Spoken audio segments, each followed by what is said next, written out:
Salam dəyərli yoldaşlar, hər vaxtınız xeyir olsun. Bugün sizlə maraqlı bir mövzu, cacənin işlənmə məqamları haqqında danışacağıq. Bildiyiniz kimi, bu mövzu hər birimizin çətinlik çəkdiyi, qarışdırdığı bir mövzudur. Ona görə də lazım bildik ki, bu mövzu haqqında ətraflı bir qədər sizə məlumat verək. Cacənin işlənmə məqamları. Cacə nə kimi işlənə bilər, necə işlənə bilər? Gəlin, baxaq. İlk olaraq qeyd edək ki, cacə həm şəkilçidir, həm də sözdür. Şəkilçi kimi iki cür olacaqdır. Zərf düzəldən, bir də isim düzəldən. Zərf düzəldən, bir də isim düzəldən şəkilçi kimi. Zərf düzəldən şəkilçi kimi özü də iki cür olur. İki qrup sözlərin yaranmasına xidmət eləyir. Birinci məqamda casına şəkilçisi ilə əvəz etmək yoluyla, ikinci isə dil bildirən sözlərə artırmaqla. Bu iki məqamı yadda saxlayaq. Zərf düzəldən şəkilçi kimi iki cür olacaq. Casına şəkilçisi ilə əvəz eləyərək, bir də dil bildirən sözlərə artırılaraq. Gəlin, isim düzəldən şəkilçi kimi funksiyasını hələlik saxlayaq. Zərf düzəldən funksiyasından danışaq, sonra bitəcək isimlə bağlı danışmalar. Birinci məqamda, yəni casına şəkilçisini əvəz eləyəndə belə olacaq. Nümunə yazıq hər birinə, nümunə. Məsələn, deyirəm, qəhrəmancasına. Bunun əvəzinə deyə bilərəm də, qəhrəmanca. Və yaxud igidcəsinə və ya igidcə. Aydındır yoldaşlar. Görürsünüz ki, bu sözlərdə qəhrəmancasına oldu qəhrəmanca, igidcəsinə oldu igidcə. Eyni mənanı, eyni məzmunu ifadə edir və bir-birini də əvəz edə bilir. Bu məqamı da diqqətdən yayındırmayaq və yadda saxlayaq. Növbəti ikinci məqamı da deyirik və zərflə bağlı məqamı yekunlaşdırırıq. Dil bildirən sözlərə necə olacaq? Yəni, adi bildiyimiz dünyada nə qədər işlənən dillər varsa, onları artırmaq yolu ilə, məsələn, hər birinə nümunə yazacağıq. Nümunə deyək ki, yaddaşımızda möhkəmlənsin. Nümunə deyirəm, ingiliscə, rusca, ərəbcə, farsca, fransızca və s. İstənilən qədər sözlərlə artıra bilərik. Bu məqamda da necə olacaqdır? Leksik şəkilçi funksiyasında. Zərf düzəldən şəkilçi kimi. Bu məqamda yadda saxlayaq, diqqətdən yayındırmayaq. Bu oldu canın zərf düzəldən leksik şəkilçi kimi işlənmə məqamları. İki cür oldu. Casına şəkilçisindən əvəz edirik bir məqamda, dəyişə bilirik. Növbəti bir məqamda dil bildirən sözlərə artırırıq. Zərfləri yaranır və zərfin hansı məna növünü yaradır? Tərzi, hərəkət zərflərini. Və cümlə üzvü olaraq da nə olacaq? Əlbəttə ki, ilk məqamda zərflik. Və bu oldu cacəni zərf kimi, zərf düzəldən şəkilçi kimi işlənməsi. İkinci də qeyd elədik nəyi? İsim düzəldən şəkilçi kimi necə olur? Onu da deyirik, bizim yadımızda qalsın. Deməli, zərf düzəldən şəkilçi kimi artıq dedik, yekunlaşdırdıq. Növbəti isim düzəldən şəkilçi kimi də feillərə, kökünə və ya başlanğıc formasına artırılır, yaradılır. Məsələn, əyləncə, düşüncə və s. Bu sözlərdə cacə nədir? Əlbəttə ki, isim düzəldən leksik şəkilçidir. Və isim düzəldən leksik şəkilçi kimi, bir də zərf düzəldən leksik şəkilçi kimi oxşarlığı var ki, adı üstündə leksik şəkilçidir. Söz yaradıcılığında istifadə olunan bir şəkilçidir. Bu məqamı da unutmayaq. Növbəti necə olacaq? Zərf düzəldən şəkilçi kimi dedik, isim düzəldən şəkilçi kimi dedik və əlbəttə ki, artıq söz kimi istifadə olunur. Bunlar nələrdir? Qoşma, və ədat. Qoşma və ədat. Gəlin əvvəlcə qoşmanı danışaq. Qoşma kimi də biz bunu ayıracağıq iki yerə. Hansılardır? Onu da diqqətə çatdıraq.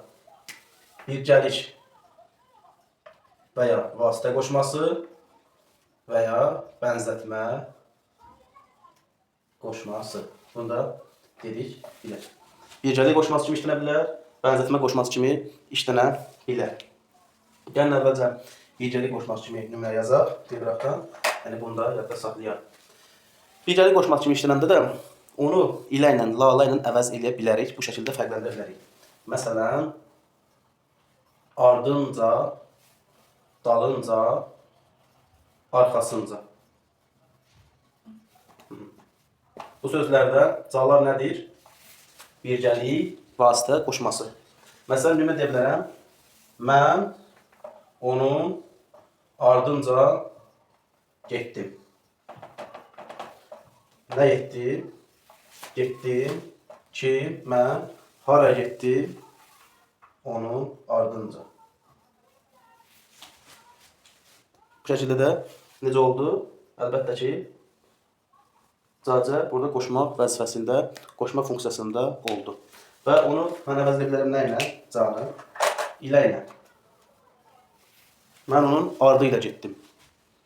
Mən onun dalınca getdim, mən onun dalı ilə getdim. Mən onun arxasınca getdim, mən onun arxası ilə getdim. Və s. Görürsünüz ki, burada rahatlıqla cacəni ilə ilə əvəz edə bilirik. Çünki bunlar axı eyni mənasalını ifadə edir.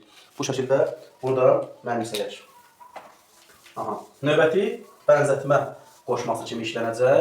Əlbəttə ki, bənzətmə qoşması kimi işlənirsə, onu digər sözlərlə əvəz edə bilərik. Bənzətmə qoşmaları hansılardır? Kimi, qədər, tək və ca. Məsələn, nümunə yazaq.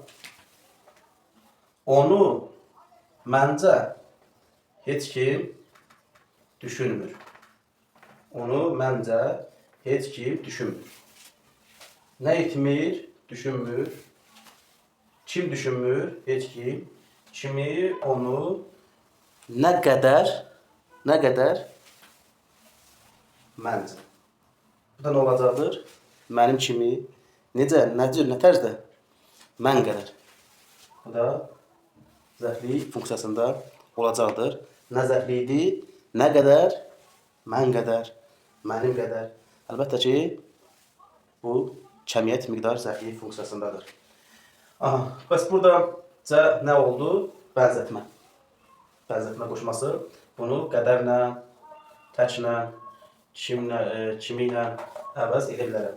Onu mən qədər heç kim düşünmür, mən kimi heç kim düşünmür, mənim qədər heç kim düşünmür və s. Müxtəlif hallara uyğun şəkillər də dəyişir. Bu da oldu nə kimi? Bənzətmə qoşması kimi. Belə. Qaldı sonuncu ədat vəzifəsində və ədada getməzdən əvvəl bunu da vurğuluyum ki, bu da bizim yadımızda qalsın, sonra qarışdırmayaq. Məsələn, deyirəm, məncə oxumursan. Belə bir sadə cümlədir. Məncə oxumursan. Burada cə nədir? Əlbəttə ki, hamı görür ki, əvəz edə bilirəm qədərlə, kimi ilə, təklə, olacaq nə? Bənzətmə qoşulması. Bəs bundan sonra vergül artırsam necə olar? Məncə oxumursan. Fikrə bir münasibət bildirəm, düzdür? Əgər fikrə münasibət varsa, fikrin mənbəyi varsa, bu artıq modal sözdür. Yəni məncə, səncə, fikrimizcə, zənnimizcə bunlar nədir? Modal söz olduğuna görə burada cacələr də artıq bu sözün tərkibindədir. Qoşma deyil, ədat deyil, şəkildə deyil. Sadəcə modal sözün tərkibindədir. Modal sözdür. Sadəcə fərqləndirən nədir? Vergülün olması. Növbəti bir məqamın sonuncusunu da danışaq və bundan da yekunlaşdıraq. Ədat kimi də adətən necə olur? Çoxaltma dərəcəli sifətləri yaradır. Bir neçə nümunə deyək. Xırdaca, körpəcə, iricə və s. Xırdaca, körpəcə, iricə və s. Burada sadəcə mənanı qüvvətləndirir, daha da artır və çoxaltma dərəcəsini formalaşdırır sifətin. Bu halda nə olacaq? Ədat. Bunu da yadda saxlayın. Bu belə. Bir dənə də yazın. Sizə burada nə olar? Bir nümunə yazıram. Məşhur bir nümunədir bu da. Məsələn, deyirəm, dəryaca ağlın olsun. Dəryaca ağlın olsun. Burada cavab nədir?